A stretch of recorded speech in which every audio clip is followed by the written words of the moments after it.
stand for the pledge?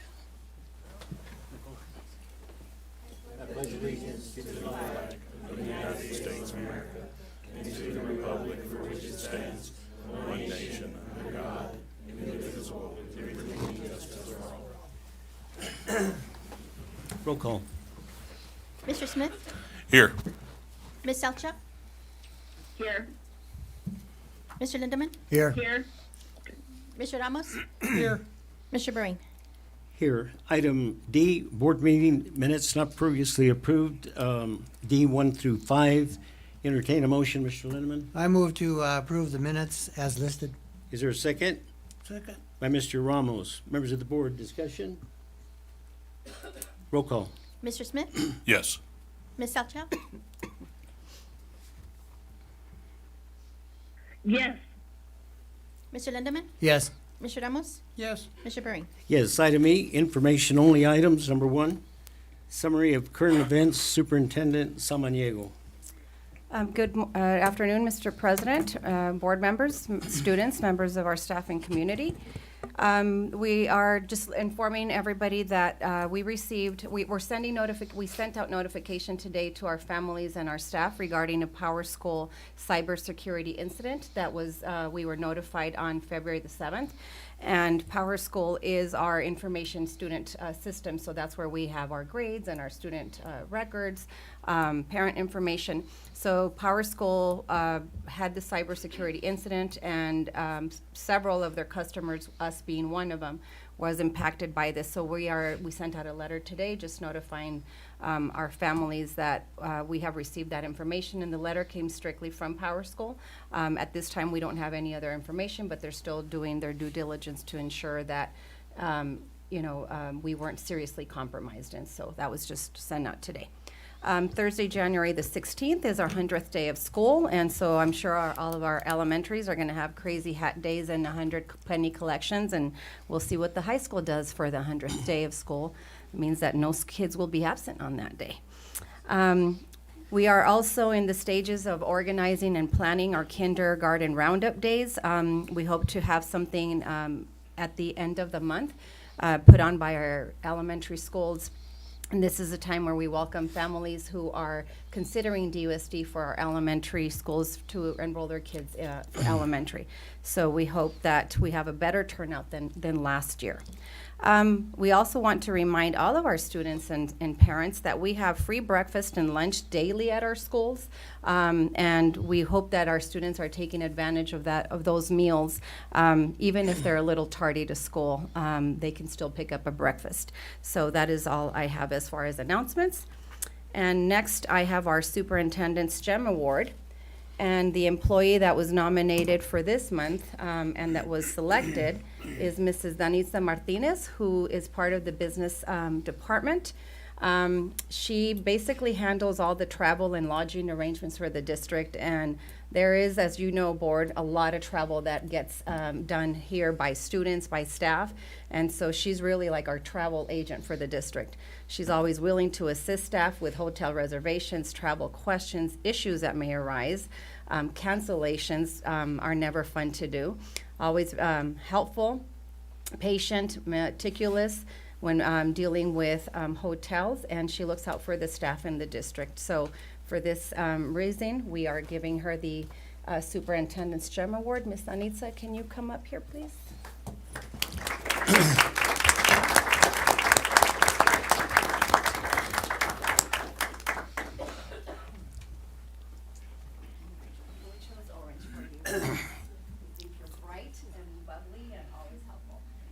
This says presented to Mrs. Martinez for being an extraordinary employee and always going beyond the extra mile. So congratulations.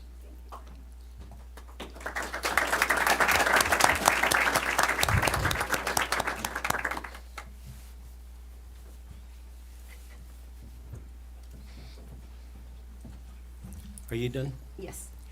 Members of the board, governing board reports. Mr. Smith? Nothing. Nothing? Mr. Lindemann? I had a couple of things. Going back to the cybersecurity thing of Power School, did you say February 7th? So that was last year? No. We were informed January the 7th. Oh, January 7th. Yes, January the 7th, and then they sent us a letter after that that we could share it with our families. Oh, okay. And then I did have one observation. The east parking lot at Huber is really in need of replacement. And so I'd like to put that, somewhere in the budget if we could. So, thank you. Did you hear that, Mr. Soto? Yes, sir. Mr. Ramos? I have an item that I want to discuss later, but I think I'm going to make it more of an agenda item than a report. So I'll be talking to you about that later. And then, so we'll move on because it looks like we've got a great program tonight. First and foremost, we're going to break the monotony of a boring school board meeting here tonight because we've got all these wonderful students here from Douglas High School. And on top of that, we're also honored by having the esteemed mayor of the city of Douglas, Mr. Jose Grijalva, who is also members of the board, an assistant basketball coach. So, Mr. Grijalva, we're going to get to you after a while, but it's good to see all you students here. And I think that's what the next item is regarding. And so I think I'm going to turn it over to Melissa. Are you going to make a presentation, or is Mrs. Maria Trinta. Trinta's going to? Mrs. Trinta. All right, so go ahead. Are we going to hear from all these students? Some of them. Great.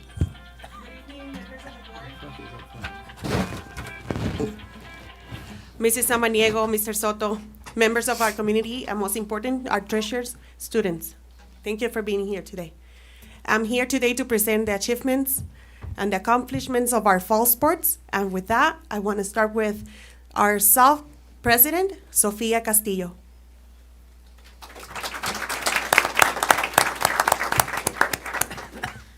Good afternoon, board members. So I've come here, and as we all come here, to present and celebrate the accomplishments of the fall season sports. There are many athletes who were awarded with region recognitions, and also a few teams who even qualified for state. But before I present the fall sport representatives, I would like to discuss an opportunity that we all had this past December. We had the chance to attend a leadership summit at the Cochise College. We met with the assistant athletic director, Angel Ortega, and he gave us a presentation regarding, the 5 levels of leadership, something that every athlete needs, every student athlete needs. And he kind of gave us something to, something to, like a leader to strive to be, someone to be for your team and for your peers. After the presentation, we got to experience the daily life of a student athlete at the next level. We broke apart into groups, and different athletes from different sports at the college kind of gave us a tour around campus, showed us their dorms even, kind of broke down their schedule every day in their season. They kind of described what it's like to be on that team, to be a part of what it's like to be a part of a family. And they kind of talked about how like their leadership skills, how leaders that they have been with, how they impacted them. We also got the opportunity to speak with some of the coaches at Cochise College. We got to ask them some questions, and they even told us about, the kind of leaders that they look for in athletes, the kind of leadership qualities that they want in their athletes. And we also, we got to talk to these coaches, and we got to kind of see what we need to be in order to be on their team, to to be the athlete that they want, to be the athlete that they need. But all in all, it was a great experience. We got to see what it's like. We got to see what it takes to be a student athlete at the next level, and we also learned what kind of leader we are and what kind of leader we need to strive to be. So now I'm going to pass it over to our fall representatives, and I think it's going to start with Swim. Swim? Yeah. Yeah, Swim is going to take over, and they're going to present their accomplishments. Thank you.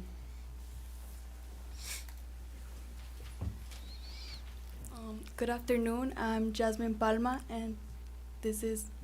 My name is Brian Toscano. And we are representing Swim. So this year we had a great season. The boys qualified for 3 relays, the 200-yard relay. which was Brian, Gerardo, Nathan, and Jose. The 400-yard relay, which was Brian, Gerardo, Evan, and Jose. The 200 medley relay, which was Gerardo, Brian, Nathan, and Jose. And the girls also qualified in the 200 freestyle relay, which was Alexa, Milan, Katia, and Jasmine. And the 200 medley relay, which was Katia, Alexa, Camila, and Jasmine. This year we also had 3 individual qualifications, which was myself in the 50-yard freestyle. We also had Gerardo Burgos in the 100 backstroke, and Nathan Adams in the 100 breaststroke. Some of our accomplishments were we broke the 200-yard relay record, which was 1:38, and the previous time was 1:40, and it was set by Brandon Young and I don't remember the other names in 2013. This is also our 3rd year making it to state. I hope next year we could make it and be there. State standings this year, we were 15th place in the 200 freestyle relay. We were also 12th placed in the 400 relay, and we're 16th place in the 200 medley relay. And that's it. So we had a great year this year. Thank you. Members of the board, do you have any questions regarding that aspect of the report from these people? We'll save them for, probably most of them for the end anyway. Go ahead, Mr. Lindeman. I knew Brandon, and he was a very fine student, and congratulations for breaking his record. Thank you. Thank you. You're welcome.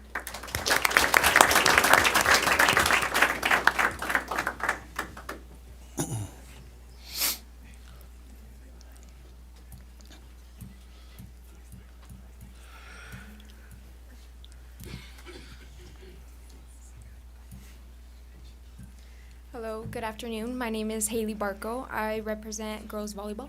And I'm Edith Montaña and I represent volleyball. And these are some of the volleyball players that are able to make it today. Some things we want to discuss is our overall record, which was 13-4. We made number 20 in state and 3rd in region. Some of the girls that got honorable mention were America Romero, Sofia Alvarado, Lisandra Lomani. For our 2nd team was Janessa Sanchez. For our 1st team was Aileen Montaño, Carolina Anguiano, and myself, Haley Barco. Our all-region defensive player of the year was Dominique Munoz. The Lady Bulldogs had a remarkable season, making an appearance in state after 17 years of not making it. Some accomplishments that we had this year was we made it for the gold bracket for both a Phoenix tournament and Flowing Wells tournament in Tucson. Also, one of our athletes, Dominique Munoz, made it to the top female in Southern Arizona. So, is there any questions? Members of the board, do you have any questions? You had an outstanding year, very, very outstanding. Was that probably the best record in the last few years that you guys have had? Yeah. How many of you are going to come back next year? So you should even do as well or better, right? Great. All right, we'll see. Did you have any questions? No, I just want to say I've attended some of their volleyball games, and they're a lot of fun and very competitive, and, you know, the girls have done very well. Yeah, we're very proud of you, and there's a lot to be said about that, but we'll wait till the end of the meeting. But thank you so much for being here. We appreciate it. You guys keep up the good work and everything. Thank you. You're welcome.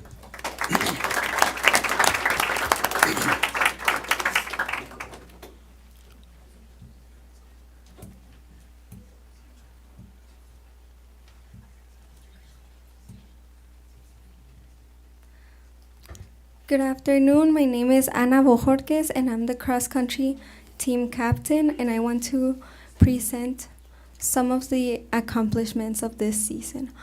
So the team qualified for the sectionals race, which is where they decide who qualifies for state, and in that race I placed 7th individually. and that made me qualify for the state championships in Phoenix. Members of the board, questions, comments? Thank you so much for being here.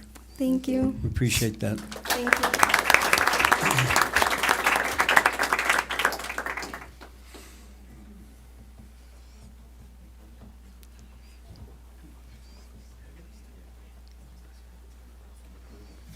Okay, so my name is JD Hurtado, and this is Pablo Duarte. and we're representing 2024 football.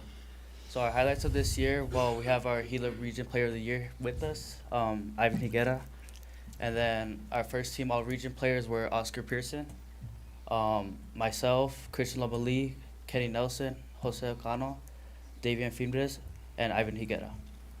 And then the second team all region players is Justin Hurtado, Luis Wong, myself, Rogelio, and Mikey. And then the accomplishments was we were 5-1 in the Gila region. We made the region championship. We beat Amphi for the first time since 2009, and we had 5 region stat leaders. And then we have a little video to just sum up our season.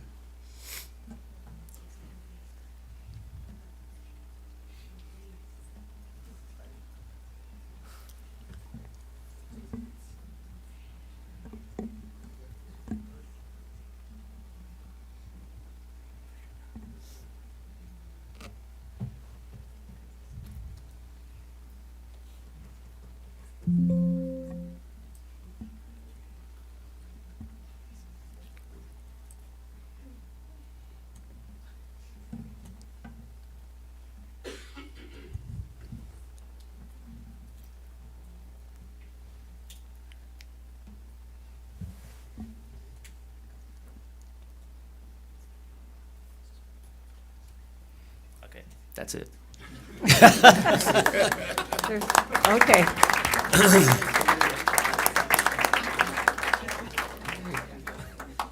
If we're able to pull up the video, we can play it towards the end. Thank you, guys.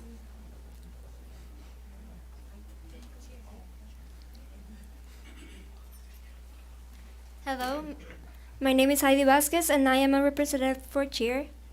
My name is Sara Valenzuela, and I'm also the representative for cheer. For partner stunt, we went to state. Saidet Lopez competed as well as Caleb Angulo and Israel Janak. They placed second in partner stunt in 2024-2025 AR Division 3 and 4. Another accomplishment of ours was we have competed in an all-girls stunt, which we haven't in over a decade, and it is with good news to say that me and my teammates, one of them being here, which is Mia Ochoa, we brought back, we came back to Douglas High School with 6th place. We finally competed in game day, all of the spirit line, including Spike. This is the first year he competed with us. We came back with 10th place in the Division 3 and 4. And To hopefully add to our achievements, we will be leaving Thursday to compete in our co-ed state competition. And we just wanted to thank the district and everybody for always being so supportive of Spirit Line and everything we do. It really helps a lot. It helps me and my team stay focused and stay motivated. So thank you. If there are any questions. Members of the board, administration, any questions? No, just go get them, and good luck. Thank you for a good season. Yeah, we know you guys do a lot of hard work. You know, they, where were you the other night when they needed you? They had a ball stuck up on top of the backboard. We were practicing. Everybody was looking for you because you're the one that got it down the year before, right? Congratulations and thanks for being here. Thank you. thank you.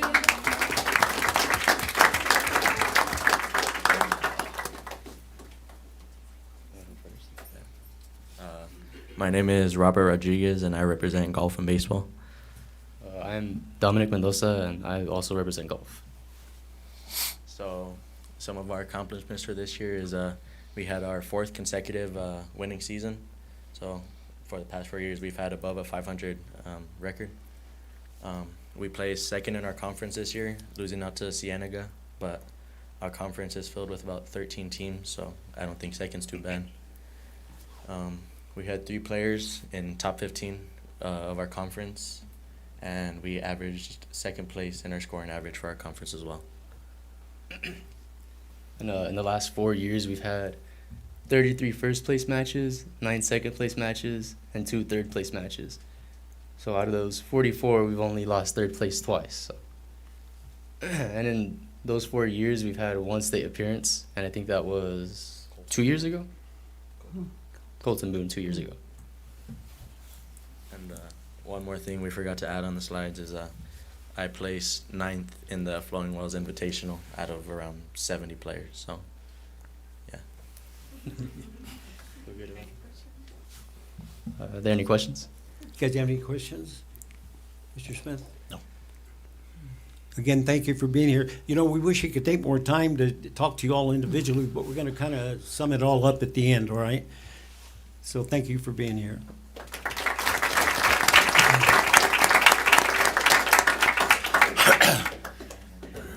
Any questions for us? What about the girls' basketball team? They're doing amazing, and they're playing tomorrow. I have some of my girls here, and they're ready. But although they're part of the winter season, so the presentation today was on fall sports. Yes. Hi, good afternoon. My name is Kira Espinosa and I represent basketball. Hi, good afternoon. I'm Carolina Anguiano and I represent basketball. So after a successful season last year with an overall record of 23-6, ending second place in our region and overall ranked 11th in the 4A conference, we knew we had to step up this year for a chance to make it further this season. As of right now, our team has shown a remarkable performance throughout the season, earning first place in the Benton tournament and second place in the Flowing Wells Holiday Shootout. Today, the girls' basketball team is ranked number 1 in the region and 13th in the 4A conference, with room to keep climbing the rankings, to reach our objective of placing top 8 in conference and becoming region champions. Not to mention the overall record this year is currently 16-2. Having said this, we'd love for you to join us at the upcoming home games. It's going to be a great time and we can't wait to see you there. Thank you. Any questions? Members of the board, do you have any questions? There's other members of the basketball team here, aren't there? I saw that Peleonera back there, Francia. Is she here? Yes, she's here. She's saying. She's all the way How to the come back. she didn't come up here? She's part of the team, right? Yeah. She's keeping quiet, low key today. She's shy. You play again when? We play on Friday against Sahuarita. It's on the road. Yeah, we're playing away, and it's our second game in the region. Is your coach here tonight? No. Well, one of those coaches should be here. You know, if you guys make the playoffs, they get a bonus. Did you know that? They get more money. No. That's a joke. That's a joke. No. No, it's really gratifying, all of you for being here, and truly, you know, when the board sees all these students in here, you know, we do a lot of things. We conduct business.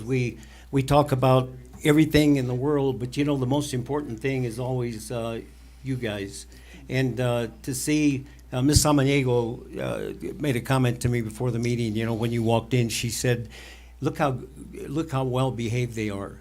Well, that's an asset. That's gratifying to know, and this board is really proud of our Douglas High School students, especially you people that take and academics as well. But you people that participate in athletics, and you know, when you go out of town.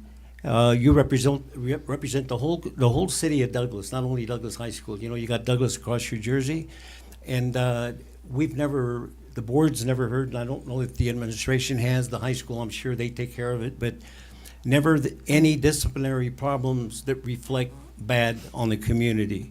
And I want to tell you that that's extremely important, that we can all be proud of Douglas High School and the city of Douglas that you represent. Each and every one of you contribute something, regardless of what your position is or how much you play, because you're part of the system. So this board is very grateful to you, grateful to the administration, the coaches, and I think Mrs. Trinta and I think the administration would agree that we should do this every year. I think the board should have a presentation like this every year, not only so that we know what you're doing and what Mr. Soto's spending all that money on, but just to see you, you know, and to know who you are. So we appreciate that, and we want to make this an annual thing if we can. The one last thing I want to ask before I open it up to the board or the administration is, how are people selected to that council, the one that you talked about at the beginning, the athletic council? And how long has it been in existence? It's been in existence for about 4 years. Where's my right hand? 6 years. Coach, he's the sponsor. I take care of business, but he's the sponsor. And we will do this presentation for each of the seasons so we can celebrate them. This is about the kids, and I think it's important that we make sure that we celebrate them every time we can. Yep, so good afternoon. Thanks for having me. Well, so with the Student Athlete Leadership Council, typically towards the end of the school year, we send out a questionnaire to all of our coaches so that way they can nominate who they believe would be a good fit for the Student Athlete Leadership Council. We obviously have some criteria that they must meet, so they have to be obviously good athletes, but most of all good students as well, and they have to be in good standing with the high school community. You know, the more involved they are, the better. Our purpose here is just to empower our student athletes as much as possible, give them a voice, and give them all the traits and attributes to be good leaders for not only their team but for the high school community and just the Douglas community itself. Thank you for that, Hunter. Yep. Members of the board, do you have any questions of Mrs. Trinta, Hunter, or any of the students regarding anything that was presented here tonight? No. Mr. Lindeman. Yeah, thank you. I don't have any questions, but I just wanted to say that this is very representative of all of our community, and I'm very proud of you, and congratulations on your accomplishments. So thank you. Mr. Ramos? Yes, I've always mentioned it, but we're here for you, the students. And we enjoy doing the best that we can for you and the teachers. And it makes me feel very proud to be able to be on this board and see all the accomplishments that you do. And boy, you really hit it at a high this time. Very appreciative, and I really love all you kids. Hunter, thank you for that. Hunter, thank you. And, this is always a good opportunity before we get on to that, what I alluded to at the beginning of the meeting about the boring stuff.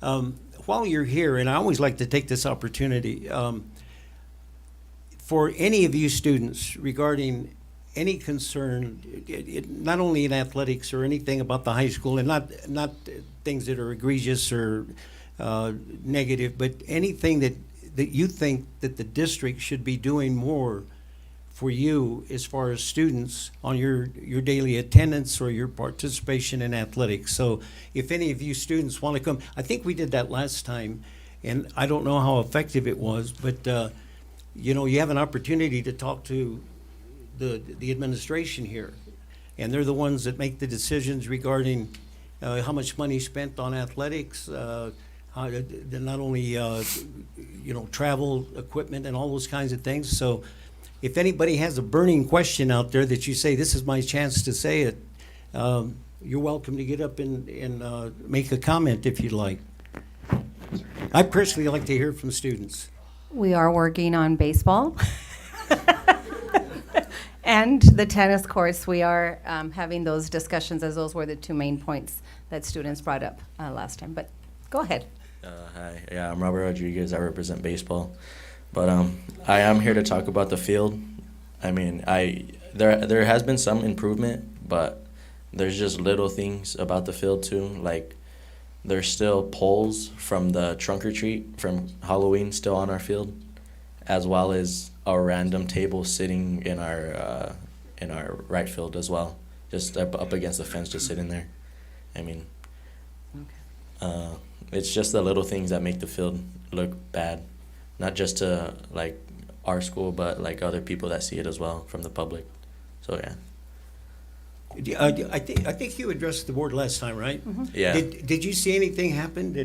I know you mentioned, you prefaced what he was gonna say to heading off. No, yeah. But, No, I wasn't trying to cut you off, but we were, he did address baseball, the holes, and so our priority is to maintain that field in better condition so that it's safer for our kids. And so there's been some work, but there is more work to be done in October or right before the season or the fall season starts to reseed the field. And we don't own the per se the building or the space. It's a partnership with the city of Douglas, and we are in the conversations with them, but we do maintain it. So we will make sure that the city of Douglas picks up whatever belongs to them, if it does belong to the city of Douglas, from the trunk or treat. Okay, thank you.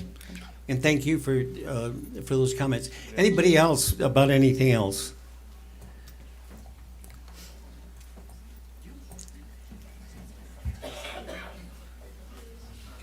Hi, so this is more just something that I'm not sure if you guys could do something directly about it, but there have just been times where we practice for cheer, it has been used, our mats have been moved, our speaker has been moved without us knowing because other parts of the school, whether it be a class, a club, have been using it. And so all we really want to make known and ask is that we are notified beforehand just so we can put stuff away, we could leave stuff out for you, and so none of our stuff gets dirty or damaged. So. That would be your principal. Okay. Or Ms. put it out Dinta, there. yes, because I know that you practice in the old cafeteria. So that has served a purpose, sort of a multi-purpose room for DUSD. So just make sure that you have a conversation with Ms. Dinta so Okay. that you guys are informed. Thank you. Okay. Anybody else? I am Brian. I represent swim. We would also like to see our track field be fixed. There's a lot of cracks in it, and it's hard for us to run in it. Okay, great. They're Thank writing you. all that down, and they're going to look into it. Okay. Thank you. A lot of times, it's more effective, to be honest with you, because in the forum that it's mentioned, like here tonight, that you get their attention quicker than maybe somebody else would. So, go ahead. Hello, my name is Giselle, and I'm with Dominique, and we both represent softball, and this is something that's not an easy ask, as I know it is costly, but our dugouts are extremely small. The team itself can't even fit in there, let alone our equipment, so most of the times between games and innings, we have to run out to get our equipment because there's no room in the dugout, no room for helmets, no room for our bags, bats, none of that. So we would like bigger dugouts and more space for all the equipment. Okay, thank you Thank for you. that as well. Thank you. Thank you. Anybody else?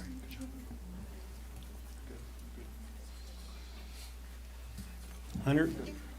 I was just going to say thank you all very much for listening to us, for taking the time out of your day. Obviously, it means a lot to these kids, and they put in a lot of effort, a lot of time, a lot of hours. So appreciate it. Thank you very much. I might mention, were you gonna? Did you want to say something? Oh yeah, I just wanted to. Go ahead. So I'm Sophia, and I represent soccer. I'm Kayla, and I also represent girls soccer. And we would just like to ask that when the soccer season ends or when it's going to start, that we lock our nets away. I don't know if that's has to do with the district, because our new nets barely got put up last week. We were using damaged nets for half the season. They brittle, so they tear with the cold. I don't know what else. Yeah, they put the nets up last week, and we played. How many games did we play with them? Like 4 games here, and the boys had to tie them together so that we could use the old nets. We'll follow that up with Ms. Trinta, because you could have Now our. that we have the new ones, their athletic custodian can take care of that and make sure it gets put away. But thank you. I would also like to invite all of you guys to our home game on Friday. We're currently ranked number 6 in 4A conference. We have a record of 10-1. 10-1. And we're hoping to make it 11-1 tomorrow. So we just hope that you guys show up on Friday to our home game against Saguaro. At 6. At 6. Thank you. Thank you. Did you guys want to say something? Absolutely, go ahead. Hi, my name's Rogelio Ramirez. I played football this year, and I wanted to address that we need better equipment. We've had a sled that we've been using for the past years, but we haven't been able to use it because it's been broken and damaged. And, I think we use that for our linemen, and the linemen, they say, like our coaches say, they're the heart of the team. So I think we need better equipment to practice and train for our linemen. And not just them, but just our team. That's pretty much it. Thank you. Thank you. Of course, all of these comments are being heard by the principal, Ms. Rodriguez, right? And they're also being heard by Mrs. Trinta. But the people that actually end up approving it and spending the money are these two. And so that's the reason that I always like to give you an opportunity here. I'm sure that they're well aware of it and they're doing everything they can, but I just want you to know we're not trying to usurp or detract from their authority too. It's just that it's interesting for the board to hear these kinds of things too. All right, go ahead. All right. Hello, my name is Jose Bacaparra, and I represent swim. And I would like to ask for some money or some help for swimsuits, because we have been using the same swimsuits for the past few years, and they easily tear, and, well, it's uncomfortable to swim in those. I won't ask why. Okay. All right, that's great. We'll work with Ms. Trinta. Board members, our uniforms are on a rotation system, all led by the athletic department, and so Mrs. Trinta works with her team so that there is a rotation of uniforms being replaced. So I will follow up with her on where we are with swim. Sounds good. Okay. But I do want to add congratulations to all of our athletes. As Mrs. Trinta said, you are our treasures. You are the reason we are here. You are why we have teachers and coaches that are passionate about what they do. And behind every one of you treasures is an adult at Hope, pushing you, guiding you. And my challenge to you is that if you are going to continue in being a Douglas High School student, is that you make every effort to reach out to somebody that doesn't participate in an athletic program and engage them to do well in school, because you can't play if you don't have good grades. So that is part of being a leader, is also encouraging others and not just sticking with your same crowd. So congratulations for a great fall season. Thank you very much. And one last thing before you go, I would be remiss if I didn't say this. This board is going to ask for a bond election. And you don't need to worry about what that means, but officially, we're trying to get a new gymnasium. And we should know by the end of this year, and it'll come up at an election in the near future. And it's when we decide with their assistance on what the date's gonna be, and then we approve whether or not that we'll go for it or not. But we want a new gym, and I think the community, the voters have always been very receptive regarding education in this community. And so I want you to know, those of you especially that your activities are in the gym, and there's a lot of instruction takes place in that gym as well. Correct. But we're going to try to get a new gym, and when the time comes for the election, you people can do a lot of work for us. I mean, if you feel that you want it and you need it and you think the community deserves it, you can advocate for it, if you will. So I just want to let you know that it'll be put up as an election, and the people decide whether or not they're going to spend the money for it or not. But we really, really need a new gym, and it would be great if we could have one, say, if things go well within a year or a year and a half, and at the most. So I just want to say that. Maria, did you want to finish up with anything? No. thank you for having us. I think it's what is. All right, thank you very much. Thank you. And while she's up there, members of the board, do you have any questions or comments for Maria regarding the athletic program? No. Mr. Lindeman?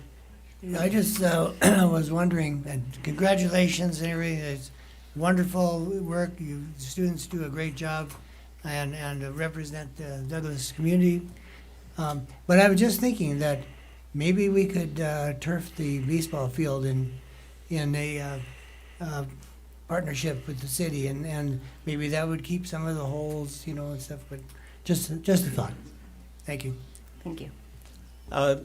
Just regarding that, she alluded to the fact that we're working with the city now, and the baseball and football field belong to the city. We lease it for $1 a year, but we think that we could do a much better job with it if it were ours, and so we're going to see. And then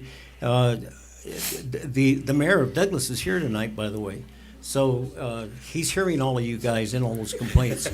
So it belongs to him. The city owns it. So we maintain it. So he heard all of that. Is he still here? I Oh, yeah, can't see he's it. right there. Yeah, Yep. okay, great, wonderful.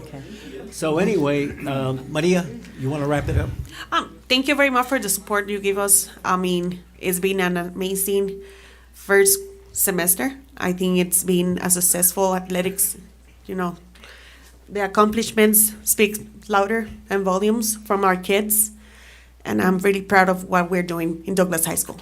Yeah, and we're very proud of all these kids too, believe me, all right? And our coaches. All I right. think our Yes, coaches work. coaches, I have my coaches in here. Yes, They do an relentless amazing hours, job so for that thank as you. well. Thank you. The one that's nearest getting a bonus, Clint Hill's not here. He's the one that he should be up here advocating for that. And of course, I'm just joking about that. They don't get bonuses. I'm just kidding. Thank you. All right, Thank you. that wraps that up. Now, the next item on the agenda is your student body president is going to give a report. If you don't want to hear it, you don't have to stay. And if I were, and do you want him to be here? Mrs. Rodriguez is next with a program for the high school. That's it? And then it's our ex officio member. Okay. Thank you very much for being here.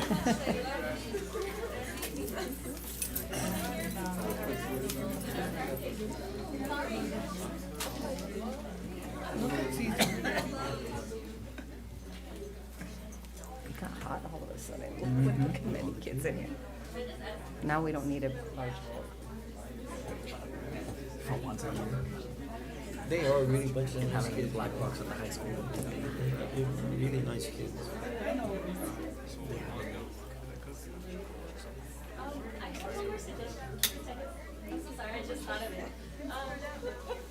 Why don't you wait until they all walk out? That way you don't compete with the noise. Okay.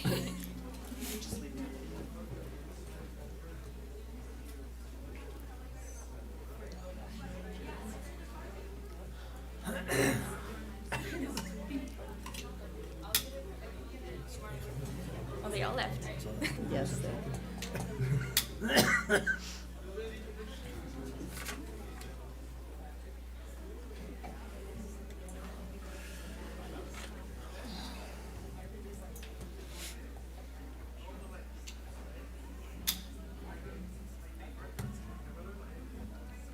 Okay, go ahead now.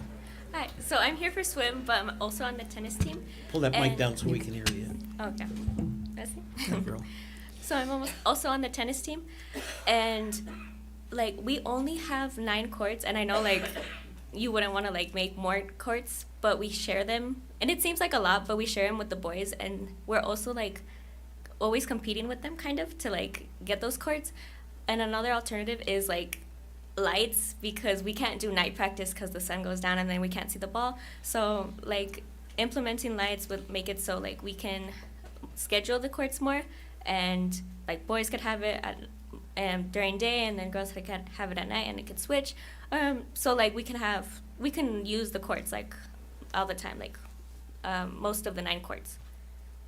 Very good. Thank you. Very good. Thank you. Thank you so much. Bye-bye. Do they use those courts on 13th in Florida? The one by the water park? The ones behind, Yeah. for practices. They use them? Okay, so Michelle, you're gonna forego your report tonight? No, No, it's Mrs. Rodriguez is up next with, Oh, I'm before sorry, Michelle. I mean, Melissa. I'm sorry. Before Nico. I don't have to. Good evening, Mr. President, members of the board, Mrs. Samaniego. That's a very tough act to follow, I may add. Very proud of my student athletes, and first and foremost, they are students first, and we try to implement that idea each and every time. Would you like me to share my wish list? No. I'm Not kidding. right now. You can share it with them. He tells me no. So I just thought I'd try. All right. So anyways, thank you for having me here tonight. And I'm here to talk about a partnership that we have with Pinal. So as you know, we already have a partnership with Pinal. They provide counseling services for students in our district. And they provide that at our schools during the school day, so kids don't have to miss school, don't have to be taken out of school to receive these services. So we've had this partnership for a few years now, and now they've brought in another opportunity for our students that we're very, very excited about. So this program that I'm going to be talking to you about today is called In Depth, and it's by the American Lung Association. It's an intervention program for nicotine dependence, and it covers education, prevention, tobacco, and health. So the benefit to our district and to Douglas High School, more importantly, is that this program is going to provide an alternative to suspension and an option for those students that have suspension and that have violated either tobacco or drug-related policy violations. So just to give you a little background, in November, Katie and I met with Pinal Hispanic Council and the rep from Cochise County Health Department to discuss the program itself and the benefits that it would bring to our students and our school. And then we brought this information back to Mrs. Samaniego. We met on December 10th to review the in-depth program and the ways that it can help our students, especially looking at our current discipline matrix for vaping and tobacco violations. So with that direction, we made some adjustments to our current discipline matrix in order to decrease the number of suspension days, or in itself to eliminate the suspension, okay, depending on the infraction, depending on the severity, of course. So on the 19th, we at Douglas High School, my admin team, along with our Dean of Students, was trained by Miss Iris Rita Rosado. She is the Youth Tobacco Prevention Health Educator for the county. So she came, trained us in the program, and explained to us how the partnership would work and how our Dean of Students would then be part of that transition program in getting students into this program. So excited to say that with all that being said, our first session is starts tomorrow. So Pinal Hispanic will send their counselors over to Douglas High School on our early release Wednesdays to provide these classes of the in-depth intervention model. Okay, so that'll start tomorrow, and that'll be housed in our library. Any questions so far? Members of the board, any questions? Where is the, or who's going to be targeted for the in-service? So the students that violate the policy, so when the discipline is imposed, they will have this intervention as part of their discipline. When it's early release, are they going to stay? Yes. Okay. So that's why we did it on an early release Wednesday, so that they wouldn't be missing class time. Okay. So this would happen after school. So it would be from 2:30 to 4 o'clock on Wednesdays. Melissa, Yes. One more question. How about the students that vape and everything, but not here in school? Can they attend that to see if they can get some kind of? So right now, we're just addressing the students that we know and we catch at our school. This is definitely a great resource that we can see if it's available for students in our youth in the community. I'm not going to say students, but youth in the community. We can definitely ask that question if there's a way for them to contact the county directly for these services, but we're using it as part of our discipline matrix. Melissa, the report, we get reports every month, you know. The one that's most prevalent on there is the vaping, right? Yes. And there's three different levels, right, of vaping. The tobacco, the marijuana, and then what's the third one? There's another one on there. Well, it's tobacco and drugs. And drugs. So marijuana or any other type of illegal Oh, okay. substance. Because I think there's a distinction made between marijuana and then there's another one, right? Well, they call it Yeah, that one. THC. It's a, Yeah. yeah, but that's marijuana. I know you do everything within your power up there, and I know it's an ongoing, but it would stricter. Has it reached such a level that you really might need to take drastic measures to get the message across to them that you're not going to tolerate it? Because we see suspensions. But Yes. do you actually? So first and foremost, we want to educate the students, right? So that's the purpose of this program. So hopefully with educating them, they'll make better choices not to use. Therefore, they won't be, we'll hopefully have less infractions in the future. That's the purpose of this program. It's not that we're decreasing our discipline Or for your zero students. tolerance. It's more that we've gone, if it's THC, that's an automatic 10-day suspension pending a long-term hearing, right? And then they go through a long-term hearing process. The long-term hearing officer determines whether they're able to come back to school or not. So we're trying to prevent to get to that extreme by providing them this intervention model. So I'm hoping, okay, that if we can do our due diligence by training them and informing them and educating them on the harmful risks related to vaping, that they will make better choices not to use. So if they go through this program and we still are having issues with that same student, then obviously we will go to harsher discipline measures. Okay, good. Okay? Okay, yeah. Mr. Lynn. Thank you. That just brings up a question in my mind. This is for generally the people that are already in trouble. And what if you haven't caught the people that are on the cusp or something like that? They should get services to prevent them from going that direction. So we already do that in our health classes. We already have a partnership with Cochise County. They come and do presentations during the health classes. Of course, and this is for all our freshman students. So we are already providing that education to all students. So this is more targeting the students that unfortunately get caught. And so this is something that hopefully will help eliminate or decrease the number of infractions that we have at Well, school. that brings up another question in my mind, is that freshmen take the health classes. What about your juniors? What about Yes. those seniors that think they can get away with it?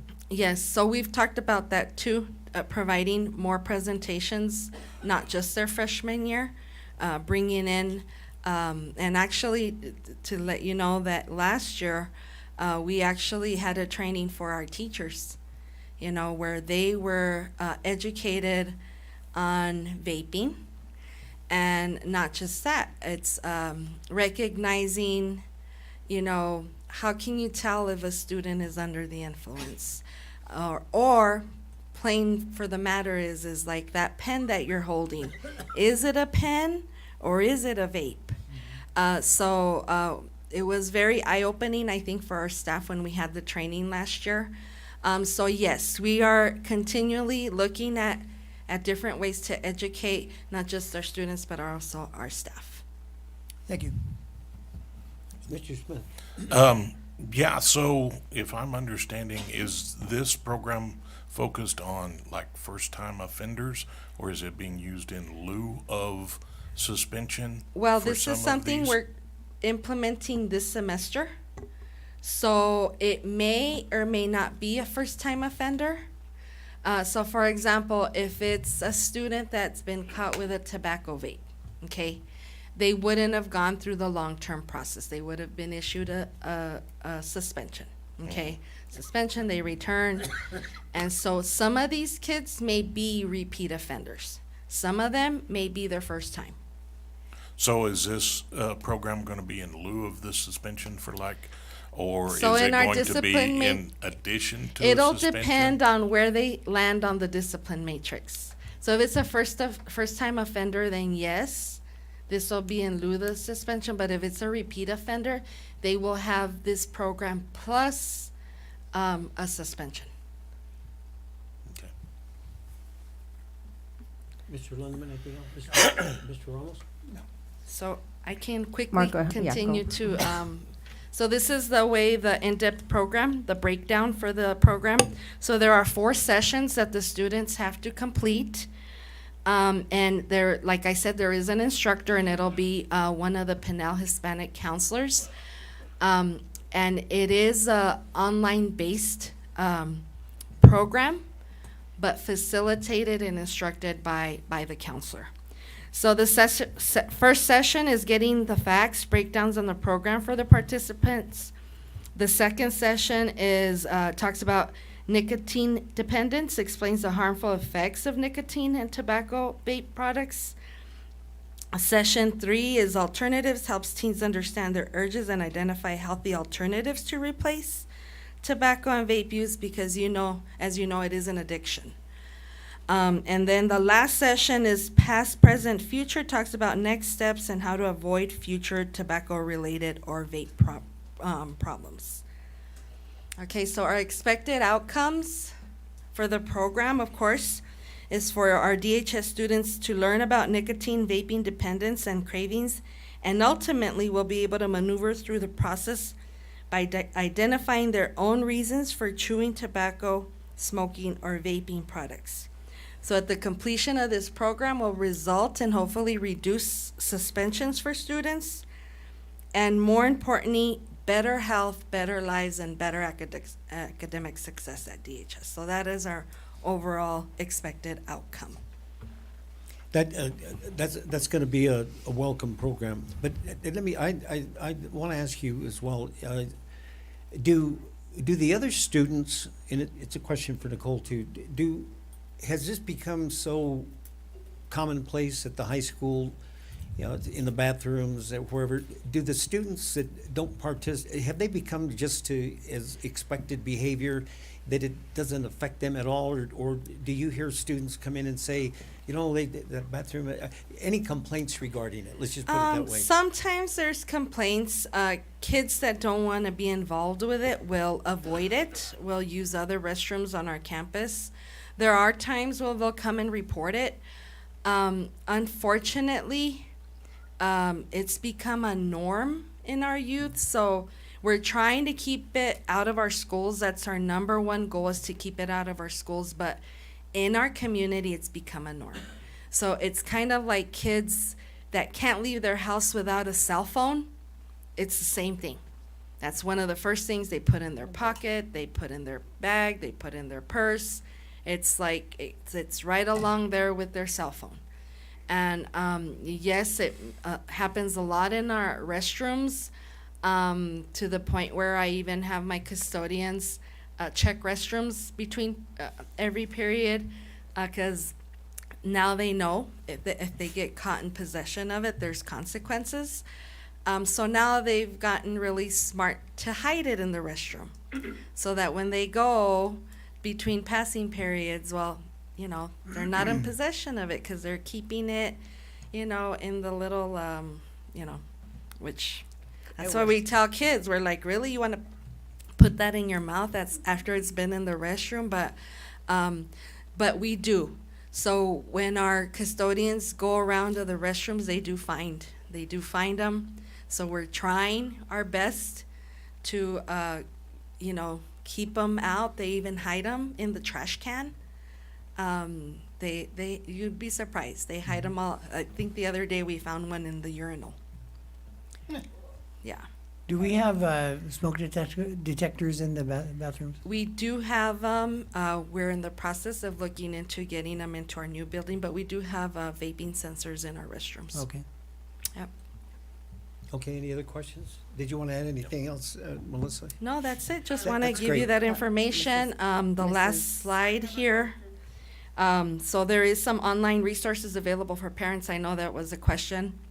If there's something that they can look up on their own. So there's a website there and an informational video that we can definitely share this PowerPoint on our website as well, so parents have access to it. And just to let you know, there is an initial intake appointment that has to happen with Pinnell, and those are scheduled every Friday. So it's a Friday before the session starts on a Wednesday.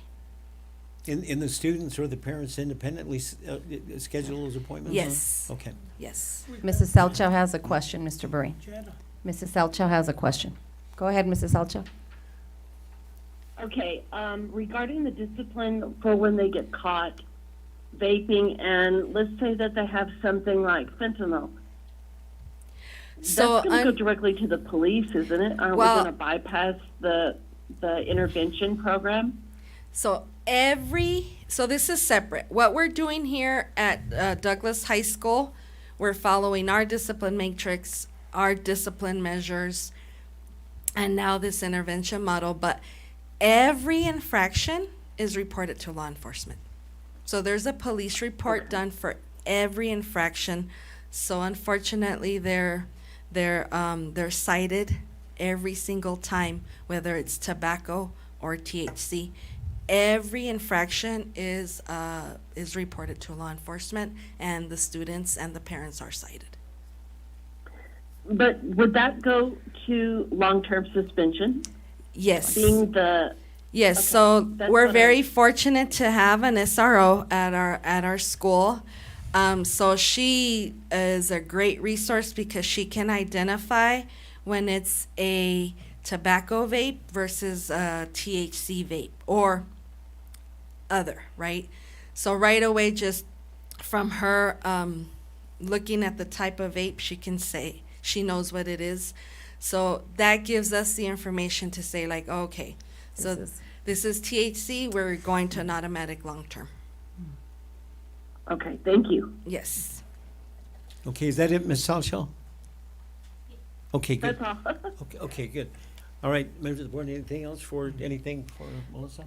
No, I will say that many times parents have asked, when they get caught with a vape, what's the purpose of the suspension? My child is not going to learn anything by you sending them at home. So what kind of alternative can we have? And so I'm glad Cochise County brought this forth, and this is just another measure, another layer for our schools to try to do something educational-wise or diversion program to get kids to understand that vaping, while it is a popular thing, it should not be happening in schools, and it's not healthy for them. So hopefully this partnership will help in that matter. Yep, and not happening just in schools, but no, it's at everywhere. All. The Adults, harmful yeah. risks are really, really bad. So we're hoping that we can hopefully instill that in them so they can make better choices. Okay. Thanks, Melissa. All right, thank Again, you. Thank you. We move on to item C, and that will be the student activity report. Nicole. Yes, now it's my turn. Okay. Good evening, Mr. President, members of the board, Superintendent Samaniego, and members of the public. The activity report at DHS and DUSD schools for January is as follows. Under school highlights, the following DECA members left an outstanding impression on the judges through their role play and received a medal. Carolina Badia, second place. Alejandro Valdenegro and Zairet Lopez, second place. Beatriz Mendez and Leah Messias, second place. Jesus Aguirre, second place. Marta Castro, first place. Damien Nunez and Carlo Corona, third place. Santiago Salinas and Sofia Rosales, third place. Jessica Quijada and Belen Franco, first place. Myself with second place, and to the team of Alejandro Valdenegro and Zairet Lopez, first place for designing the Arizona DECA trading pin. Congratulations to all DECA members who attended district competition and those who qualified for state competition. What's going on at our district? The 100th day of school celebration is on January 16th, as well as no school on Monday, January 20th, in the observance of Martin Luther King Jr. holiday. The district spelling bee will be held on Thursday, January 23rd, and at all schools, starting with Douglas High School. From January 16th through the 18th, the cheerleaders will be attending the Spirit Line Traditional Championship. On January 18th, FFA will be having their burger sale. On January 22nd, the CTE will hold their CTE showcase for freshmen, sophomores, and 8th grade students. ACELA testing begins on January 27th. DHS FAFSA night will be on January 28th. On January 31st, HOSA will attend Regional Leadership Conference. And at Rebrain Middle School, the third quarter sports have begun, including girls basketball and boys soccer. Their quarter 2 awards assembly will be held on Friday, January 17th, 6th grade at 8:30 a.m., 7th grade at 9:30 a.m., 8th grade at 10:30 a.m. At Paul Huber, ELL Parent Engagement Night will be held on January 30th from 4:30 to 5:30 p.m. Their third quarter sports, including boys soccer and girls basketball, have begun. On January 22nd, quarter 2 awards assemblies begin at 12 p.m. At Classen, their quarter 2 award assembly will be held on January 15th, and on January 15th, they will be hosting their PTSO Family Bingo Night at 5:30 p.m. At Stevenson, they will be holding their quarter 2 awards assembly on January 17th and their PTSO meeting on January 28th. At Joe Carlson, on Thursday, January 16th, PTSO meeting will be held to celebrate the students who participated in Project Alert. Their quarter 2 award assembly will be held on Wednesday, January 29th, and at Sarah Marley, their quarter 2 award assembly will take place on Wednesday, January 22nd from 8:30 to 10 a.m. And finally, at Ferris, they will be hosting their award ceremony for quarter 2 on Friday, January 17th. The Kids Heart Challenge Kickoff Assembly for the American Heart Association will be held on Monday, January 21st, and the District 3rd grade Move On When Reading Parent Meeting will be on Tuesday, January 28th. And that concludes my report. Do you guys have any questions? Thank you. Members of the board, any comments, questions regarding them? Do we, go ahead, Mr. Soto, you might as well just go on from there. Thanks, Tim. Thank you. Thank you, Mr. President. Good afternoon. Mr. President, board members, this is my report for the month of December. As you well remember, we did a budget revision in December, and that reflects that new amount. I also want to remind you that we're still waiting on some funds from the state. They're not done giving us what they're supposed to give us. They're taking their time. But again, I will keep you informed once we receive all of the funds that we should be receiving from the state. Any specific questions on this report? Mr. Smith, any question on the budget, Mr. Lindman? No. Mr. Ramos? Go ahead. Ms. Samaniego, do you want to do the enrollment, and then we can talk about all of the issues going on in the state? Yes, but along with the budget report, we do have an update on the progress towards the bond election. And so, as we know, we've been given direction to move forward and trying to get this accomplished. So we have some information by next week. We will be receiving what they call a bond analysis breakdown for our school district. So once we receive that, we will have more accurate numbers as to how much money we can, look at for a bond election. The question that we were asked is, in addition to the high school gym, are there any additional projects that we would like to include in this bond? And both Mr. Soto and I, because of our budget situation and our loss of enrollment and the needs in the district, such as the tennis courts, which we've heard are of high need and demand with the lighting, redoing the courts itself, doing some updates on our track field.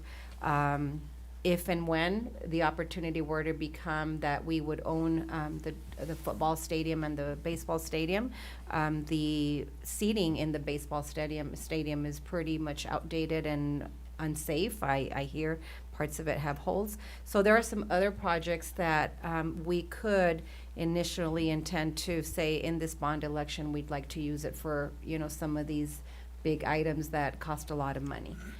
So once we have that, right around May through June, we would come to the board for the board to adopt a resolution which would then formalize the bond.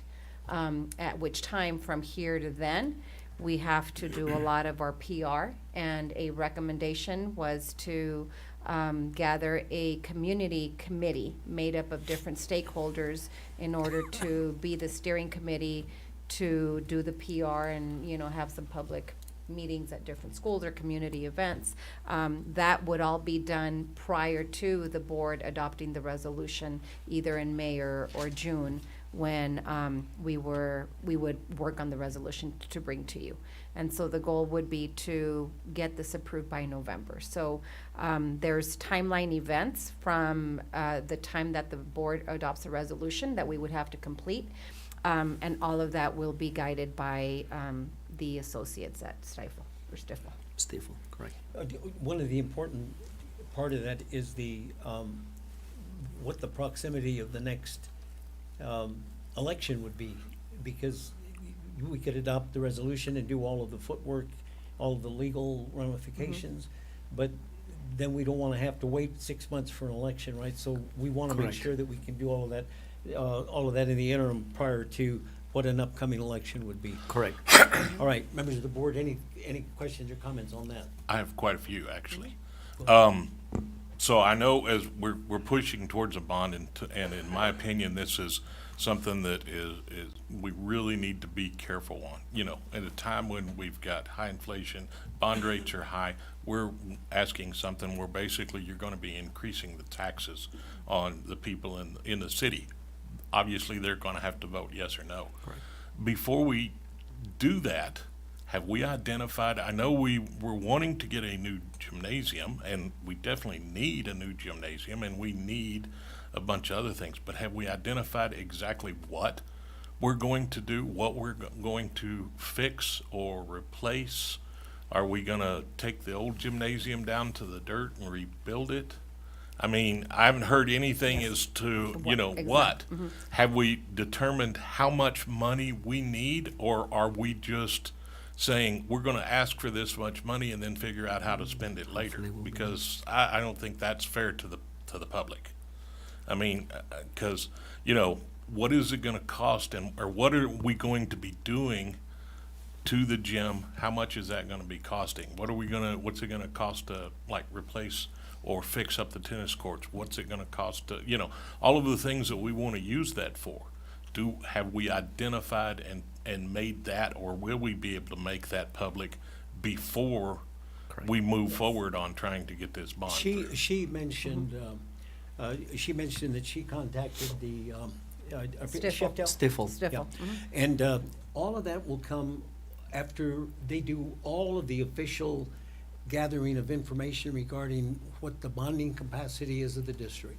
Then once we determine how much we can spend, then they sit down, and she mentioned other things other than the gymnasium.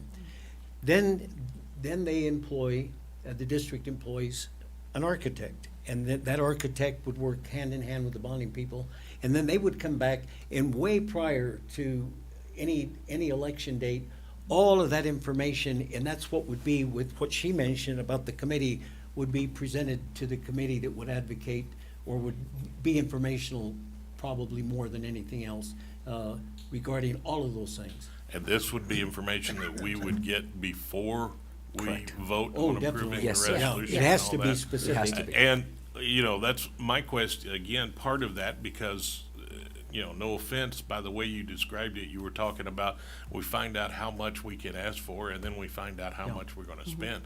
You know, shouldn't we, you know, we want to make sure, instead of saying, oh, find out what our credit limit is, and then we can know how And then much we- we're gonna spend on it, you know? No, and all of those questions, Mr. Smith, were asked of me today. You know, how much bond capacity do you foresee needing? How much is a new gymnasium? And how much would you need, if and any, for any additional projects? Because, at that point, you know, I told her I don't have that answer right now. We want to formalize the process because my board has given me direction. And all of that definitely will be brought to the board before, you know, The resolution. the resolution is even adopted. And that was Correct. very clear by her. Okay. Yeah, one other thing for clarification, you mentioned, it's a secondary tax, by the way, but you mentioned tax, you said city taxes. I think I heard you say. Well, it would It's just gonna be affect- taxes. it's that gonna would- affect the It would city. be you the know, district. District the whole for, school yeah, district. this whole Which- district, it would increase their taxes. And that is So- something she mentioned today, Mr. Bahrain, that she would also be informing us in that bond analysis, what this would imply as The far as, impact on the, an impact on taxes. They provide all of that. And, you know, we also have got to take into consideration, we're already, you know, we have a bond that, it doesn't clear off until 2029. correct. So 4 more years that we're paying on one bond, and we're looking at adding another one on top of it. So, you know, again, each one of those bonds increases taxes a little bit on people that are, you know, right now with the way the economy is, it's not a great time. Yeah, and I know, you know, because you said it, that we certainly need it, but you don't get things going until you start. Sure. And this hasn't been anything that's just capricious on behalf of the board. This is something that we've looked at for a long time. It's been coming a long time. And maybe, to be honest with you, may have waited way too long to do it. And another aspect of that is always that the community needs to know that that's not just an athletic facility. It's an instructional facility, and it houses employees' offices as well. So all of those things will come out when they do all the PR and all that. Anything else you have regarding any of that? Mrs. I just Tillman? wanted to ask about including, you know, HVAC and all of those type of things. Is that included in the architectural drawing, parking lots, you know, things like that? Not necessarily, and that's why Mrs. Samaniego said that a committee, it's a very important aspect of all of this, that it will determine, okay, this is all the needs of the district, and obviously, we're not gonna have enough money to fix them all. And that committee will lead us and say, these are the priorities, and these are the things that we actually wanna fix with this money. So, like you said, yeah, we have obviously a lot of need, but the main issues that it will concern safety, of course, are the highest priority. But the committee will be the one. And if I recommending. may answer that, so for example, if indeed this were to happen and we were successful in this and our community voted for it, a new building in the case of a gymnasium would encompass, you know, new HVAC and all of that. Anything that goes with a new building, heating and cooling and all of those features. Now, a parking lot situation, that would probably be separate, but all of this will definitely be brought, and I will be updating you regularly so that you're well informed, because we want to make sure that we do this right and we provide as much information for voters if the board decides to adopt a resolution. And if we get to a point where we find out that it may even be prohibitive, then that's something we'd have to discuss. And the other thing on a bond election too, if you have, she mentioned bleachers, tennis courts, the format can be all encompassing, or you can break them down and you can vote Levels. on them separately. It's just, so all of that's yet to come. And I realize we need to we'll continue moving on this without a doubt, because it's a process that takes quite a bit of time. Correct. It's nothing that we can do overnight. In a month. So Yeah. we have to, keep pushing on it, find out what we can and can't do until it gets down to it. Say, okay, now, are we going to ask the public for this, the people in the district to tighten the belt a little bit more and do this, or. And I think we should be planning for the next 50 years, Yeah. not just, in a few years. We've got to look further ahead, I believe. Yeah. Whatever turns out to be in our best, more feasible for us, even if we delay it, there's no time frame. I said the next election, if it's conducive to doing it. But if we find out that it might be in our best interest to hold it off for a year or whatever, we can still continue to move forward, and they can still continue with the conversations. Mr. Ramos, do you have? Okay. All right, and that was all part of the budget discussion? Correct. So, do you have anything else? No, I mean, I know Mrs. Samaniego is gonna report on the enrollment, and then we wanna make comments in terms of Okay, the whole go state. ahead. Yes. You're gonna do Denise? Yes, I'm going to do, Denise is attending a conference today, so she's with other teachers and admin. Our current enrollment as of January, for January, is 3,586. As Denise has said, we continue to enroll some and lose some. So December 2024, we ended with 3,603 students, and right now it's at 3,586. And so this is a downward trend that we're seeing in many communities across the state. I was just telling Mr. Borain if he had seen the news, but big districts are, having to make major decisions about school closures, combining schools, considering staff positions. And so, along with my team, at our next admin meeting, we're going to be looking at the number of staff that we have, the number of kids that we have. I think our teachers have been very appreciative of the lower class sizes, especially in our K-3, and I said it, it's been a blessing, the lower numbers, but it's also affected us in other ways. And so, as a strategic plan for us is to always look at those numbers and always look at potential ways to ensure that we are in good financial standing to operate as a district. Mr. Soto has repeatedly said that, most of our budget goes to our salaries. And that's for every school district. And so we're having to, explain, and if our community doesn't understand, but school-based budgets are based on enrollment. And so with the loss of kids means less money to operate and do the same things that we did when we had more students. And so no decisions yet, but we will be updating you and just having discussions for us in making future plans before it's time to come for contracts. We're going to be coming back with contracts possibly in March, and as the board has always indicated that it is our job to try to do as best as we can for our staff, and that's in terms of raises, terms of working conditions, and also provide the best education for our students. And so that's where the state is right now. The ESSA Empowerment Grant, our monies have really affected public school districts, and that's the major cause of the enrollment. And our families in Douglas continue to move out due to, job availability. And so that is something that Mayor Grijalva and I spoke about today, and really working alongside the city of Douglas to try to really build up our city and bring new jobs, and hopefully people decide to move back or stay in our community instead of leaving and finding jobs elsewhere. Okay, any reaction or comments regarding that, Mrs. Ward? No. Okay, you're gonna move to the. I just had a quick. I'm sorry.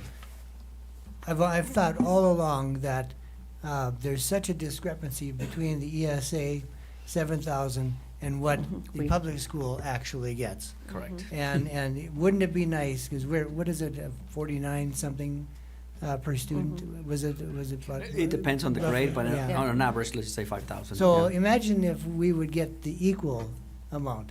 It would help. Yes, it would. That's just a comment. And if you want me to add to that comment is, technically, the state has another school district on that program, which already exceeded 70,000 students, which is the biggest district in the state. Now, if you fund it at 7,000 and some, I mean, it's, I believe, unfair to, the rest of the school districts, but. Again, A school district or Mesa? well, no, it's just if you compare to a school district, Mesa has used to have 50,000 students. Now the ESSA program has more than 70,000 students. So. Okay, why don't you move on to Okay. the. All right. So we're down to now. Yeah, Denise. That's it. Well, the enrollment. and, yeah, I'm done with enrollment. All right, speaking of enrollment, it was, let's see, day before yesterday, I had a Mexican official, a person involved in the Mexican government, and because of the political environment now, and because of all the talk, and you have all these advocacy groups in Phoenix, and being apolitical about what I'm going to say, there's a lot of question about what's going to happen with the politics regarding immigrants. And one of the things that has a direct nexus to the schools is what the schools are going to do regarding whatever that program which is initiated, what the effect is going to be. And the point is that when the individual asked me, he had mentioned that people in all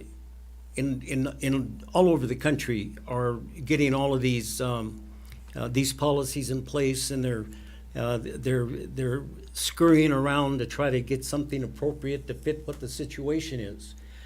Also in Arizona, there's a lot of advocacy groups now that are trying to advise school districts. I told the gentleman when he asked me about the district policies, the Douglas School District, along with, to the best of my knowledge, from San Luis, Somerton, Algodones, Naco, Nogales, and Douglas, should already have policies in place, and not anything that's specific. We do have specific policies in the district, but the most important ones, and I think we need to be aware of this and sensitive to it, is that the Douglas School District has a very good policy and procedure with the new student center on how they determine residents. And of course, when we talk about residents, we talk about the residents of the parents.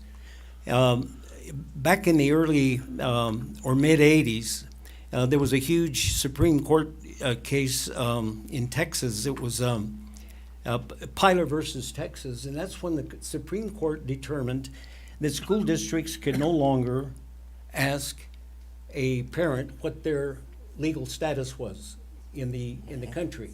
It's whether or not they could prove to the district whether or not they were residents, and that's an ongoing problem and an ongoing situation.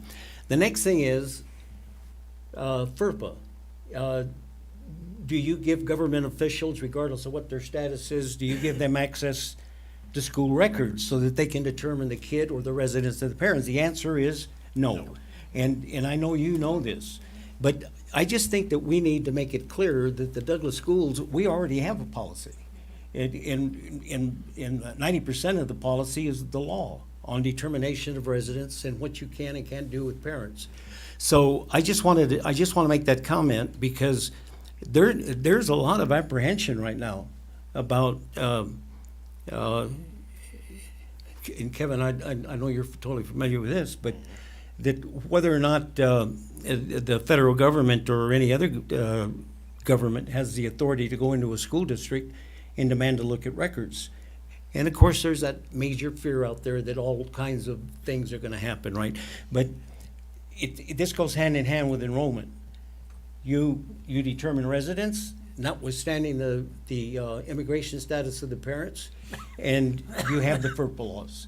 And if anybody wants to go on a campus, they have to have a court order.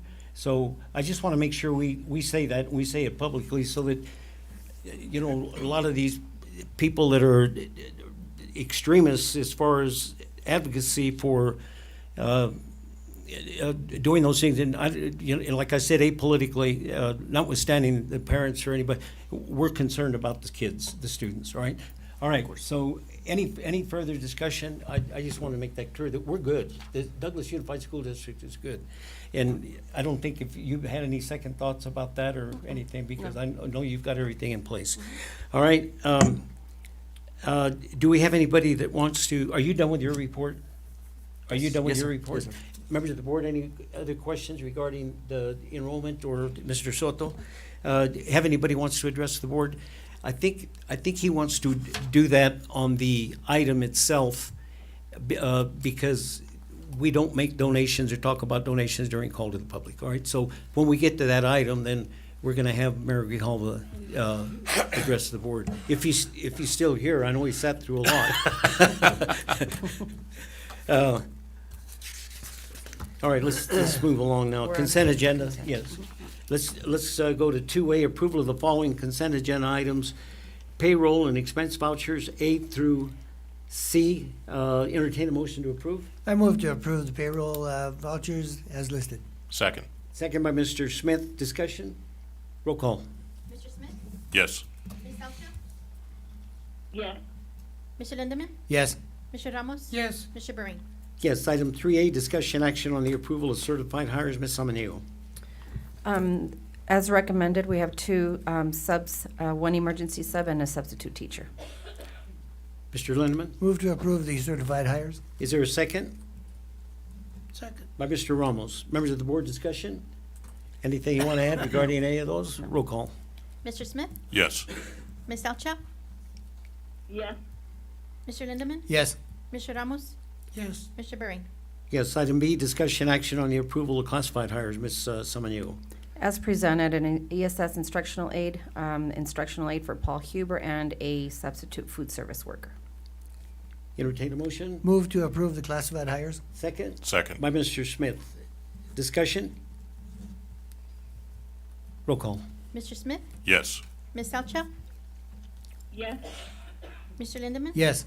Mr. Ramos? Yes. Mr. Bering? Yes, item C, discussion action on the approval of certified resignation and retirement. Ms. Samaniego. As presented, so you have some resignations, just revisions, 2 revision dates, and a new retirement letter. And members of the board, you can see that backup information on the letters and the correspondence. Entertain a motion to approve. Move to approve the certified resignation Is and there a second? retirement. Second. By Mr. Ramos. Discussion? Roll call. Mr. Smith? Yes. Ms. Elcha? Yes. Mr. Lindemann? Yes. Mr. Ramos? Yes. Mr. Bering? Yes, item D, discussion action on the approval of classified resignations. Ms. Samaniego. As presented, you just have 2, parent liaison and an ESSIA. Get a motion? Move to approve. Second? Second. By Mr. Smith. Discussion, members of the board? Anything from the administration regarding that? Roll call. Mr. Smith? Yes. Ms. Elcha? Yes. Mr. Lindemann? Yes. Mr. Ramos? Yes. Mr. Bering? Yes, item D, discussion action on the approval of increase in hours. As presented, from 3 hours to a 4-hour position, same pay. Mr. Lindeman. Move to approve. Is there a second? Second. By Mr. Ramos. Discussion? Roll call. Mr. Smith? Yes. Ms. Elcha?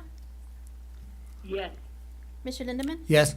Mr. Ramos? Yes. Mr. Bering? Yes, item F, discussion action on the approval of athletic hire. Ms. Samaniego. Yes, as presented, Mrs. Barayardos for the girls' tennis vacancy position at Douglas High School, and you have all the background information. Get a motion? Move to approve. Second. Second by Mr. Smith. Discussion, members of the board? Roll call. Mr. Smith? Yes. Ms. Elcha? Yes. Mr. Lindemann? Yes. Mr. Ramos? Yes. Mr. Bering? Yes, item G, discussion action on the approval of athletic addendum. Ms. Samaniego. This is for the boys soccer assistant coach position at RBMS, a $750 addendum. Move to approve. Is there a second? Second. By Mr. Ramos. Discussion? Roll call. Mr. Smith? Yes. Ms. Elcha? Yes. She didn't have to. Mr. Lindemann? Yes. Mr. Ramos? Yes. Mr. Bering? Yes. Thank you, Ms. Samaniego, for doing that. Item H, discussion action on the approval of volunteers. Ms. Samaniego. Yes, you have 3 volunteers, and all their background information was provided in your agenda.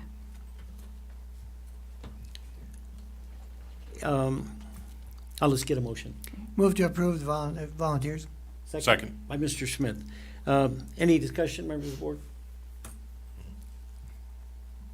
I know that we're always aware and sensitive to that volunteer Yes. policy. Mhm. Yes. Roll call. Mr. Smith? Yes. Ms. Salcha? Yes. Mr. Lindemann? Yes. Mr. Ramos? Yes. Mr. Beret? Yes. Item I, discussion action on the approval of donations received for Douglas Unified School District number 27. Ms. Samaniego. Okay, there are several donations. First, we have a $500 one from Freeport McMorran to a couple educational programs at Paul Huber Middle School. A donation of $2,500 from Palo Verde Fiesta Bowl for teachers at Paul Huber, 7th grade science, Mr. Sanchez. Another donation of $300 from the Southwest Credit Union to DHS Boys Basketball Club, and a $250 donation to DHS Cohort 2025. A donation of $400 from Mr. Felix Fernandez to Sarah Marley Elementary School, and a donation of $100 from Adriana Carson BB Dancer Studio to DHS Band. Okay, and then we have Mayor Grijalva wants to address the donation from the American Southwest Credit Union. Go ahead, Mr. Grijalva. Thank you, Mr. President. Members of the board. Excuse my voice. I have allergies. I've been dealing with them all day. I just wanted to thank Maria Montaño. This is not the credit union I'm associated with. I went to just update her on what the city was doing. I said I was volunteering for boys basketball, and if she could help in any way, and she just wrote the check. I didn't ask her a specific amount. She was just very generous with it to help out our community. I do want to describe our athletes as ambassadors to the city, because again, it's not only the district, but the teachers and the parents. I was always brought up that the teachers are your second parents, whether it's your second father or your second mother. They raise you basically for the majority of the day. So I want to thank you all for a good job, and thank the credit union for their generous donation. Thank you. And thank you for being here, and thank you for facilitating that donation. I know you're the one that got it done. So we Need a motion? go ahead. I need a motion. Yeah. Move to approve. Second Second. by Mr. Ramos. Discussion, members of the board? Roll call. Mr. Smith? Yes. Ms. Salcha? Yes. Mr. Lindemann? Yes. Mr. Ramos? Yes. Mr. Beret? Yes, Jay, discussion action on the approval of gifts received for Douglas Unified School District number 27, and designating Superintendent Samaniego to determine the use of the gifts. Ms. Samaniego. Yes, as presented, you have 2 of them, and your information is there. Get a motion? Move to approve. Is there a second? Second. By Mr. Smith. Members of the board, any discussion? Roll call. Mr. Smith? Yes. Ms. Salcha? Yes. Mr. Lindemann? Yes. Mr. Ramos? Yes. Mr. Beret? Yes, item K, discussion action pursuant to policy BGF to temporarily suspend policy BGB, requiring 2 readings of the proposed policies prior to approval of the adoption in order to approve the following policy advisories immediately upon the first reading. Ms. Samaniego. This came from ASBA, and there's very minor changes to its policy HBR, and it's all dealing with special ed programs, identification, IEPs, graduation. Mrs. Walker reviewed the policy, and we will be sharing it with our admin so that they're familiar with, the policy. There's very, very minor changes, and they were underlined.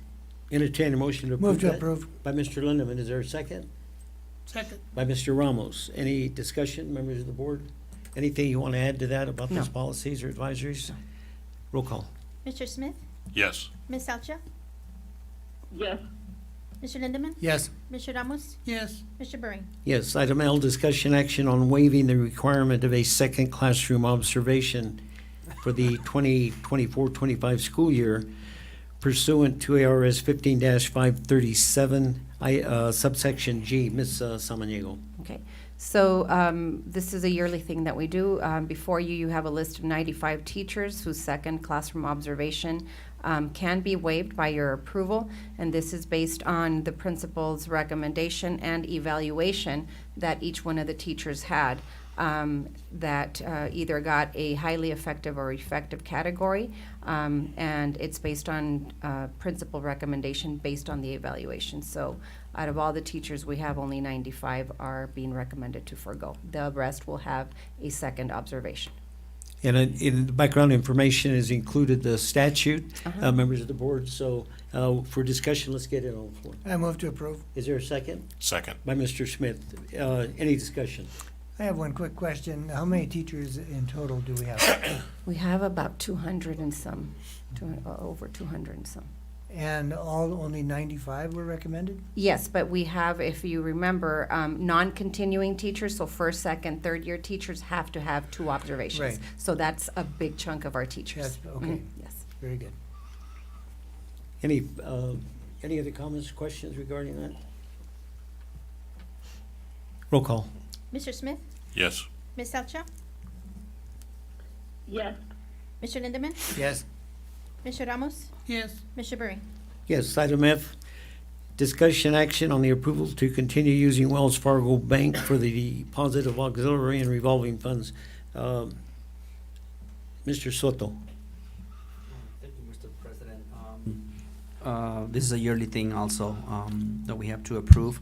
We've been using Wells Fargo Bank for many, many, many years. We don't have any issues. We would love to continue doing business with them. Just so the board knows, I always like to make it clear that student activity auxiliary, the only ones, accounts that you actually have in the bank. The rest of Correct. the money is at the county office, just so the board knows, the district money isn't in a bank, it's just these. Right. And that's because of the availability and go ahead and. Right, this, the reason, these are cash accounts. So when you have clubs, fundraising or stuff like that, or the auxiliary account when there's activity in the schools selling stuff, the deposit there. The big difference with the whole district maintenance and operation is a budget based. So we don't have the cash, we just, do the expenditures, that's the capacity we have to spend, and then the state reimburses the money that we spend. Any Move to questions? approve. Is there a second? Second. By Mr. Smith, discussion. I have a quick question. Go ahead. Are we charged a fee, or the students' activity, are they charged a fee for this by Wells Fargo? No. Oh, okay. Actually, these accounts by law cannot charge fees, right? Okay, good. Any further discussion? Roll call. Mr. Smith? Yes. Ms. Salcha? Yes. Mr. Lindemann? Yes. Mr. Ramos? Yes. Mr. Burry? Yes, item N, discussion action to approve the hearing officers and procedures pursuant to ARS 15-541 and 15-843. Ms. Samaniego.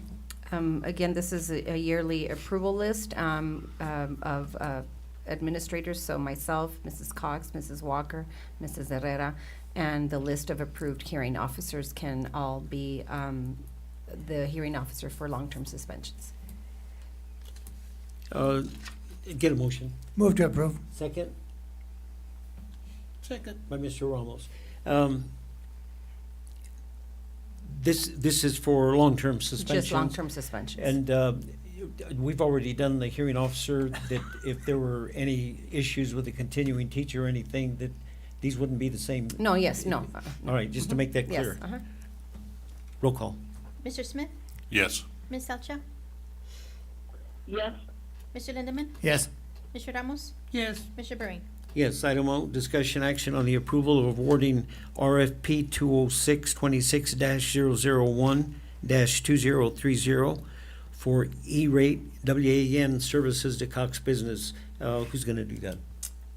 I can do it, and so you have the background information. This is recommending the approval of this RFP with Cox Business. So we do this, we were already doing business, so every 5 years we have to go out for an RFP. Nobody else bid, and so we are recommending to go with Cox Business. Mr. Lindeman, Move to approve. second Second. by Mr. Smith. Members of the board, do you have any discussion? I have one regarding- quick question. Would this fall under sole use or sole Sole source. service? Sole source, it doesn't? The fact that you have to do an RFP Yeah. eliminates the sole source. The sole source is mainly just for companies that's, nobody else offers those Right, services. right. And the other way to do is an RFP. There's probably no other companies that offer, or they don't want to do the work and, Well, to submit. I was just thinking, if this is the only bidder, Right. Yeah. obviously that's the only person that, or only entity that does that. What is the value of that award? I think there's numbers here. Marco, would you have that information, the value or amount? It's about $3,000 a month worth of services. Marco, does that include all of the different satellites you have around the district for that's what that is? That's what it is. Okay, thank you. We're only responsible for 10% of that. E-rate pays 90% of that, so it's about $300 a month district cost. The district cost. Okay, all right. Anything else you want to add? Members of the board, discussion? Mr. Smith? Yes. Ms. Alcha? Yes. Mr. Lindemann? Yes. Mr. Ramos? Yes. Mr. Murray? Yes, item P, discussion action on the renewal approval of the memorandum of understanding for the Arizona Health Zone University of Arizona Supplemental Nutrition Assistant Program Education, Cooperative Extension, Cochise County, and Douglas Unified School District number 27. Who's going to do that? You, Ms. Samuel? Yes, so we're already in partnership with them, so we're just renewing this MOU agreement. You have all the background information, nutrition education, obesity prevention, marketing, and so they really work with Mr. Pineda and his staff. Move to approve. Second? Second. By Mr. Smith. Any further discussion? Roll call. Mr. Smith? Yes. Ms. Alcha? Yes. Mr. Lindemann? Yes. Mr. Ramos? Yes. Mr. Murray? Yes, item 4A, announcements. Ms. Samaniego. We just have a reminder that Friday we have no school. All district offices will also be closed for Martin Luther King holiday. The district spelling bee, Monday, the 20th. Did I not say Monday? January the 20th. Oh, sorry. I want another day off. District spelling bee, January the 23rd, and our next regular board meeting will be February the 4th. And that is it. Entertain a motion to adjourn. I move to adjourn. Is there a second? Second. By Mr. Ramos. All those in favor signify by saying aye. Aye.